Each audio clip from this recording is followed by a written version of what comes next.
Le chef de l'État congolais Félix Antoine Tshisekedi a reçu une délégation de l'Union européenne ce lundi 8 juin à la Cité de l'Union africaine.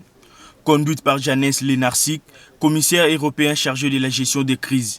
Cette équipe était constituée de Philippe Goffin, ministre belge des Affaires étrangères et de la Défense, et de Jean-Yves Le Drian, ministre français de l'Europe et des Affaires étrangères. Une heure durant, le président de la République a échangé avec ses hôtes sur la pandémie du Covid-19 en République démocratique du Congo et sur les efforts déployés par les gouvernements congolais pour juguler la crise. Félix Tshisekedi s'était fait entourer de son directeur de cabinet Eberon Kolongele et de la ministre des Affaires étrangères, Mme Touma Nzenga. Arrivée hier dans la matinée en provenance de l'Europe, la délégation de l'Union européenne a atterri à l'aéroport international de Njili avec à son bord des travailleurs humanitaires et une cargaison d'aide médicale.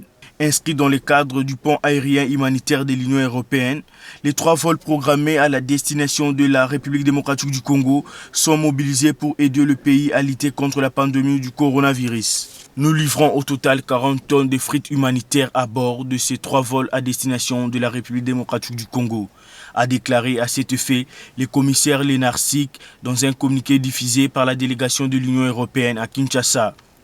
Entièrement financés par l'Union européenne, ces vols sont le produit d'un effort conjoint déployé par l'Union européenne, la Belgique, la France et des organisations d'aide humanitaire en coopération avec les autorités de la République démocratique du Congo.